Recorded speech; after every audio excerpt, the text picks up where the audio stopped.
She smiled when she closed that door. I wasn't even allowed to pack my own office. That was the part that stuck with me the longest. Not the firing, not even the lie she told the board. It was the way she stood in the doorway, blocking it like she owned the air I was breathing, and said, "Security will handle it." I remember the click of the badge scanner when she disabled my access. The silence of my team watching from their desks, eyes pretending not to see. After 32 years, I was erased in 7 minutes. My name is Douglas Crane. Most people call me Doug. And before that moment, I was the longest-standing executive at Alder Wright Corporation, a mid-sized tech firm in Denver that had grown from a 5-person software shop in the 90s to a 300-employee operation with clients in aerospace, defense, and medical R&D. I'd been there before the vending machines were installed, before the founder's divorce that nearly tanked our Series A, before anyone knew what a cloud migration even was. I didn't just watch this company grow. I architected its backbone. Quietly, strategically, without asking for credit. And I made one critical mistake. I assumed loyalty meant something. Her name was Kara Aldridge, VP of Organizational Strategy, younger than me by 2 decades, fluent in corporate buzzwords, fluent in HR armor, fluent in smiling when she stabbed. She joined during the reorg 3 years ago, after we acquired Envertech. She didn't know the names of our legacy clients, didn't understand what it took to retain federal contracts through audit seasons, didn't know how to build people, but she knew how to play the optics, and I foolishly gave her space to learn. I showed her the structure I'd built for department consolidation, walked her through the rationale for dissolving our underperforming Tier 3 engineering cells, told her in private which department heads were paper pushers and which ones actually delivered. I didn't realize she was taking notes for her pitch deck. She repackaged everything I told her and called it the Aldridge Optimization Initiative. Guess who the board applauded?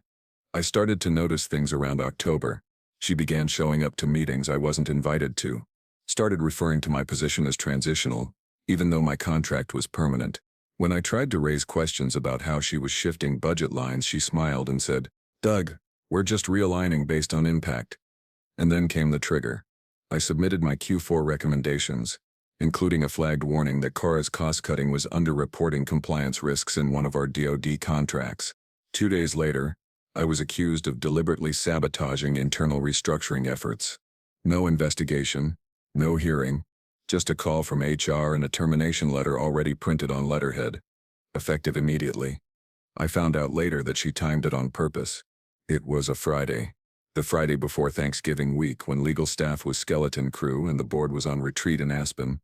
By the time anyone noticed, she had already reassigned my direct reports, locked my workstation, and deleted the shared drives I maintained. I still remember the hallway, the long beige carpet that ran past the bullpen to the elevator. I wasn't allowed to walk down it. 2 security guards followed me out through the back stairwell like I was a threat. I didn't say a word, but I saw Kara standing through the glass wall of her new office, my old corner, sipping a latte she didn't know I used to brew every morning myself. And then she smiled. Not a smirk, not a wince of regret, a smile, the kind that says, "I buried you, and no one will care." For 3 months I didn't leave my house much. I was too humiliated to explain what had happened, too angry to speak without bitterness. But silence has power. And in that silence, I planned.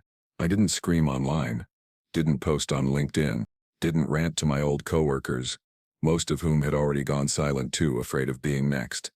Instead, I requested a full copy of my employee file through a retained employment attorney. What I received made my hands go cold. There was an unsigned complaint letter accusing me of gender-targeted bullying and patterned intimidation during collaboration sessions. Completely fabricated. Dated 2 weeks before I was fired.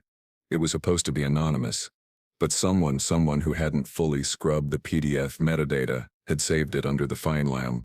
Carson, Final Doug H. I didn't react. I documented. I printed it, highlighted it, noted the timeline discrepancies, cross-referenced meeting logs and emails proving her claims were false. But that wasn't all. In her effort to frame me as sabotaging the restructure, she had directly violated a clause in our federal compliance protocol, a clause I helped write into policy 5 years ago. Any material misrepresentation tied to a government contract review triggers mandatory audit escalation. You can't just lie to HR when your reorg affects federal workflows. Especially not when those emails are stored on secure servers with rotating backup snapshots. I had access. Not directly. Not anymore. But I knew someone who did. And that's when something shifted. Her name was Ana Rodriguez. She used to report to me, lead systems analyst on the contract compliance team. Quiet. Sharp. Loyal. She reached out one afternoon, months after I disappeared. Said she had something I needed to see. Said she'd kept a copy of the rollback logs. Kara deleted. Said she was tired of pretending. Because Collier had come for her now too. Demoted her. Gutted her department. Tried to pin a delay in documentation on Anna even though Anna had sent the files a week early. Kara was getting sloppy. And Anna was ready to flip. What she gave me. It wasn't just helpful. It was nuclear. The first thing I did was file a quiet whistleblower claim through a federal hotline I knew would trigger a preliminary check. Not against Cotter. Not directly. I flagged the process. Not the person. That's how you stay invisible. I attached 5 documents. Each carefully labeled. Each impossible to trace to Anna. And then I waited. 2 weeks later, a friendly knock came on Kara's glass office door. Audit team. 2 men. 1 woman. Badges out. I wasn't there to see it. But Anna told me she turned pale. She wasn't ready for it. Because she thought I was gone. She thought I left like a man defeated. But I didn't leave. I repositioned. And Kara was about to learn the difference. They turned on her just not the way she expected. It started with an email. Internal. Routine on the surface. But I recognized the signature line. It was from our federal compliance auditor, Raymond Klein. I'd sat across from him during more than one contract renewal grilling. He didn't send warning emails. So when he sent a 2-sentence request to Alderwright's legal department asking for clarification on recent procedural changes during departmental restructuring, I knew he wasn't just sniffing around. He was circling. I found out from Ina that Kara tried to brush it off at first. She told legal it was just a formality, blamed a junior analyst for the discrepancy, and waved it away like she always did. Polished, casual, dismissive. But the auditor followed up. Then again, and again. Until one morning, Anna forwarded me a redacted internal memo she wasn't supposed to see. It was titled Potential Internal Liability, Discrepancy in Contract Reporting. Kara's name was all over it. Not in the body. Not directly. But in the metadata. The part the board never sees. She had tried to rewrite the timelines in the logs. She forgot the backup store, original timestamps, something only compliance or legacy IT managers like me would remember. I wasn't just watching her fall apart. I was designing the floor to collapse beneath her. But this isn't where the story ends. Because Kara wasn't the only one in that room pulling strings. Enter Simon Bell, Chief Operations Officer. A man I had shared a drink with every December at the company gala. A man who once pulled me aside and said, "Doug, when I retire, I want to leave this place in your hands." He signed off on my termination. I didn't know it at the time, but after the audit heat started rising, he began scrubbing his involvement like a man burning documents in a snowstorm, praying no one's watching the ashes. Problem was, I wasn't just watching. I was recording. 6 months before my termination, I had emailed Simon a flagged concern about Kara's proposal to consolidate engineering tiers without notifying our federal partners. A direct policy violation. He had replied, "Let her run with it, we'll clean it up later." That email still lived in my private inbox archive, one Kara hadn't wiped, because it was hosted on my own secured cloud. You'd be amazed what old dogs learn about digital paper trails. I forwarded it anonymously to a friend in government procurement compliance. I didn't have to say anything. The wording said it all. Let her run with it. Clean it up later. In the world of federal contracts, that's not a strategy. That's a red flag. The second person to flip was Winston Nong, junior systems engineer. Young, hungry. I mentored him during his first year, walked him through his first real compliance review. Kara had thrown him under the bus in an all-hands meeting a month after I left. Blamed him for the non-compliant document delay she created herself. He called me late one night, nervous. "I know I'm not supposed to talk to you," he said, "but they're trying to pin something on me that doesn't make sense." I met him in a coffee shop 2 blocks from HQ. He brought a flash drive. It had logs, Slack exports, a screen recording of a Zoom call Kara didn't know he was saving where she laughed with Simon about how they finally got dug out. It wasn't just betrayal. It was coordination. I hired a lawyer. Not to sue. Not yet. To build, her name was Rochelle Green, employment law and corporate retaliation specialist. Former DOJ, now private practice. She read the file I handed her, a 3-inch binder labeled Doug Crane, Phase 1 evidence, and looked up at me slowly. Her exact words were, "You're not looking to settle, are you?" "No," I said. "I'm looking to expose." She nodded once, and the gears started turning. We filed 3 things. A wrongful termination claim tied to false allegations and malicious coordination between executives. A whistleblower protection motion, shielding Anna Winston and any other collaborators. A preservation order, freezing all internal communications, Slack messages, Zoom recordings and drive archives between Kara, Simon, and HR from the past 18 months. The preservation order hit them like a brick. Because now they couldn't delete anything. Not legally. Not without committing spoliation. A word that turns corporate attorneys pale. That's when I got the call. Blocked number. Familiar voice. "Kara?" I said calmly.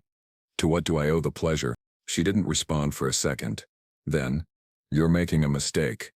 "No," I said. "You did. You just thought I wouldn't catch it. You're bitter. You're trying to burn down everything because you lost." I smiled. "Not out of pettiness. Out of clarity. You should really talk to Anna," I said. "She's got a better memory than you think." Silence. Then the line went dead.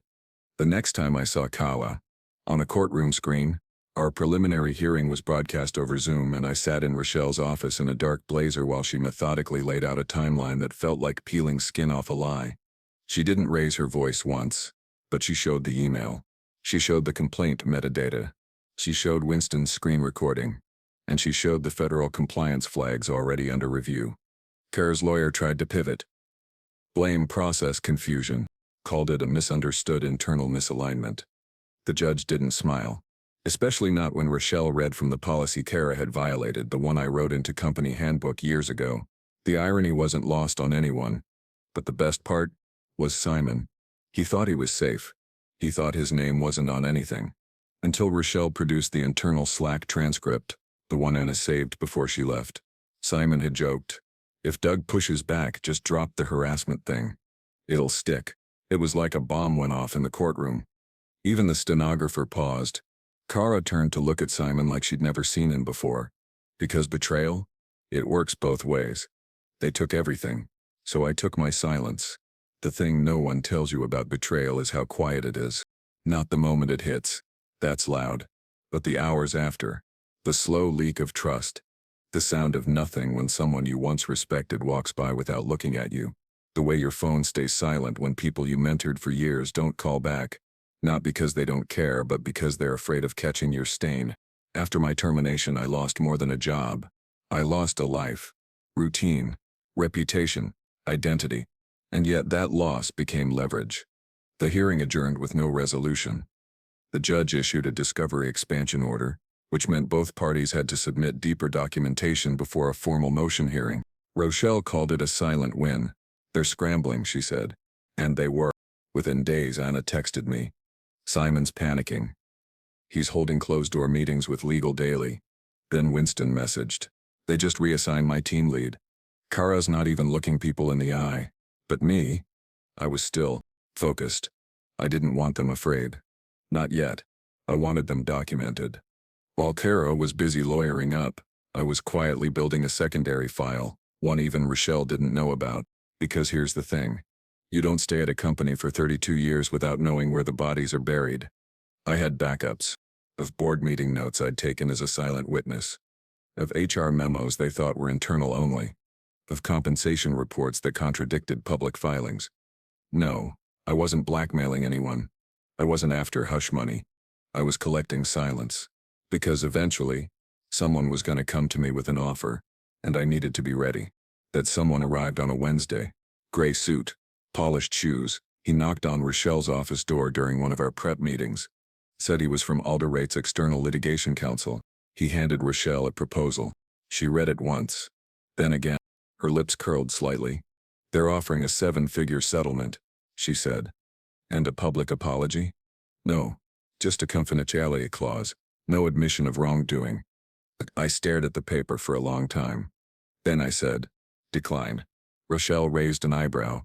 "You sure?" Let them bleed first. The rebuild didn't happen all at once. I spent 6 months consulting for smaller firms. Never full-time, always behind the scenes. It was enough to stay afloat, but I didn't want to just survive. I wanted to reinvent. And that began with my name. They'd tried to turn it into a whisper. I decided to make it a brand. Crane Strategy Group. Not flashy. Just clean. Solid. Quietly confident. By the end of that year, I had 3 clients, all former partners from my alt-right days, who left shortly after Kara's rise. "Doug," one of them said over lunch, "you should have been CEO years ago." We all knew it. That line didn't sting. It confirmed something I had long buried. I built the company, and they buried me to protect their illusion. Meanwhile, Kara was unraveling. Her LinkedIn went dark. Multiple leadership roles under her purview were quietly restructured. And then, news broke. Federal audit expands into alt-right's departmental reorg practices. It wasn't just about me anymore. The government was now involved. And Kara's name was attached to cost misrepresentation allegations tied to multiple invoices. Simon was no longer taking her calls. Rochelle showed me the update during our next meeting. "They're cornered," she said. "Now would be the time to strike." I nodded. "Let's go public." The statement we released wasn't loud. It was precise. Just the facts. A copy of our legal motion. Documentation showing the retaliation timeline. A note from Rochelle, clarifying that we were filing not just for wrongful termination but for defamation, breach of duty, and malicious coordination between executives. I posted it to my personal website. No hashtags. No bitter captions. Just a quiet line above the documents. Some endings require full disclosure. It went viral in under 48 hours. And that's when the real betrayal came out. Not from Kara. Not from Simon. From someone I'd once called my friend. Peter Hartwell, director of engineering. He'd been at my wedding. We'd played poker every other Thursday for years. I hadn't heard a word from him since I was fired. But now, suddenly, he released his own statement, claiming he'd tried to warn the board about Kara's tactics and had always advocated for Doug. He even attached a screenshot, a Slack message he'd sent to Kara that read, "I don't agree with the way Doug's being handled. This will come back to bite us." Problem was, the timestamp was 2 weeks after I was fired. It wasn't a warning. It was insurance. I didn't call him. Didn't respond when he emailed either. What would I say? That I saw through it? That I remembered how silent he was when I was dragged out of my office? No. Some betrayals don't need confrontation. They need distance. And I gave him exactly that. As the lawsuit progressed, alt-right's leadership began fracturing. Kara took administrative leave. Simon stepped down for personal reasons. HR's director quietly retired. Anna got a new job, better pay, full autonomy. Winston, recruited by one of my new clients. I made sure of it. Me, I was silent. No press, no interviews, no TED Talks about resilience. Just motion filings. Evidence logs. Every step documented with surgical precision. Because the best revenge isn't loud. It's final. The deposition that broke her face. Kara didn't cry. At least, not in front of anyone. But the way her voice shook during the deposition told me everything I needed to know. This wasn't how she thought it would go. She thought I'd take the hit, disappear, fade into some post-firing retirement haze with nothing but bitterness and a bad pension. She didn't plan for my silence to become a case file. She didn't plan for the trail I left behind. She didn't plan for the company to bleed in public. But mostly she didn't plan for me to outlast her. The deposition took place over Zoom. There were 6 windows on screen. Kara, her lawyer, Simon, Rochelle, the court recorder. Me. Her face had changed. Still polished, still poised, but thinner, tighter, like she hadn't slept right in weeks. She avoided looking at the camera directly, answered in half sentences, claimed memory lapses on key dates, and then Rochelle dropped the hammer. "Exhibit 12. She said. It was the Zoom recording Winston saved, the one where Kara joked about finally getting Doug out and writing the narrative before legal even asked. She tried to object. Her lawyer stammered. The judge present off camera overruled. "Answer the question, Miss Aldridge." Kara blinked. Tight jaw. No sound for 3 seconds. Then she said, "I don't recall saying that." Rochelle, calm as glass. "We'll let the recording speak for itself." Simon followed right after. And for all his boardroom bravado, The man cracked in less than 20 minutes. He tried to deflect, said things were messy, transitional, organizationally reactive, but Rochelle pulled up the Slack message. The one that read, "Just drop the harassment thing. It'll stick." He tried to argue context. Said it was sarcastic. Rochelle asked, "So joking about falsifying harassment claims is standard procedure for Alder, right?" He didn't answer. He didn't have to, because silence in a deposition is just another kind of confession. That night after the deposition ended, I sat in my kitchen in the dark. I didn't drink, didn't celebrate. I just stared at the ceiling and let my breathing slow. I wasn't angry anymore. I wasn't scared. I wasn't even sad. I was done. The next week we received a formal update from federal auditors. Alder Wright's restructuring had violated multiple conditions of their DoD compliance agreements. Not just because of process, but because of false internal reporting and intentional concealment. Rochelle called me first. "They're going to lose at least 2 contracts," she said. "How bad?" "Mid-7 figures annually. Minimum." I paused, thought about the team I used to manage. The good people still stuck there. The ones too afraid to "They won't fire Carter," I said. "They already did," Rochelle replied. "This morning." The press release was quiet, buried on page 4 of the corporate site. Leadership transition. No mention of scandal. No mention of the lawsuit. Just a generic PR-laundered sentence thanking Kara for her strategic contributions during a time of organizational change. But I knew the truth. So did she. And so did everyone who watched her rise on stolen ideas and weaponized accusations. She tried to bury me with paperwork. I buried her with evidence. 1 week later, Simon retired. Then the board chair stepped down to pursue new opportunities. Alder Wright was collapsing from the inside, not because I wanted revenge, but because I left them no place to hide. We moved forward with settlement negotiations. This time they came to us, not with silence money, but with terms. Rochelle let me lead the table. I requested full public admission of wrongful termination, official rescindment of all false internal complaints, letter of professional restoration sent to every past and present board member, and a donation in my name to a nonprofit of my choosing. They didn't argue. They were too tired to. The company's name was already making rounds on compliance watchdog sites. And the worst part? They did it to themselves. They thought protecting their hierarchy meant destroying their conscience. They forgot some of us remember everything. The day the public statement went live, I opened my laptop, scrolled down, and read the words out loud. Alder Wright Corporation acknowledges the wrongful termination of Douglas Crane in November of last year, and regrets the internal failures that led to the event. We further acknowledge that complaints made against Mr. Crane were not substantiated, and no evidence of misconduct was ever found. We apologize. I leaned back in my chair, and I didn't feel joy, didn't feel triumph. Just peace. Quiet, earned peace. Later that month, Anna stopped by my office. The new one, at Crane Strategy Group. She handed me a small package. Inside was a coffee mug, plain white, black letters. It read, "Let her run with it." We both laughed, because in the end that's what Simon said. And that's exactly what they did. They let her run until the ground gave out. I never raised my voice, and they never recovered. The final court session didn't feel like justice. Not in the way people expect. No slammed gavels. No dramatic confessions. No one weeping on the stand. Just a man, me in a dark suit, sitting calmly while a judge read out the ruling. It took less than 4 minutes. But it took me 3 decades to get here.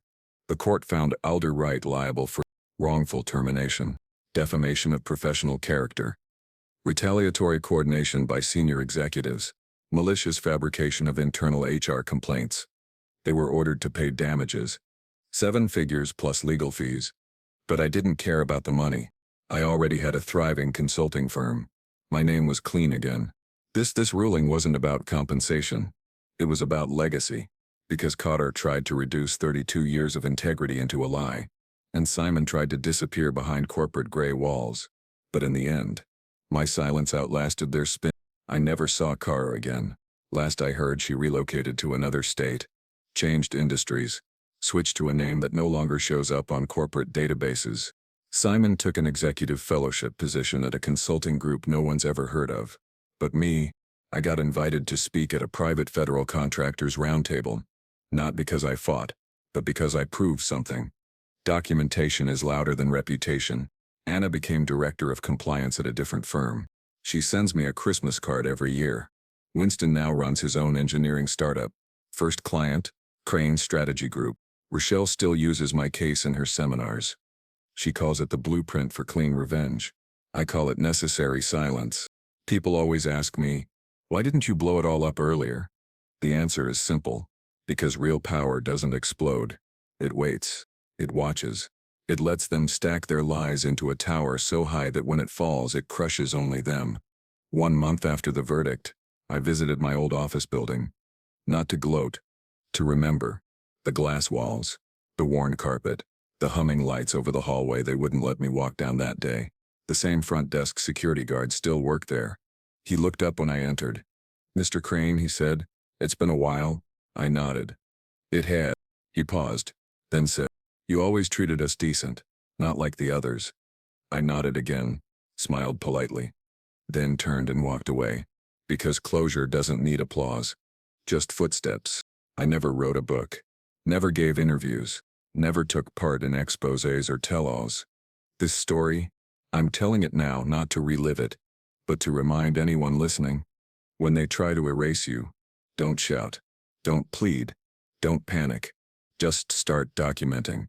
Because one day when the dust settles and the fake smiles fade, you won't need to yell. They'll bury themselves. And you'll walk away with everything. Silently.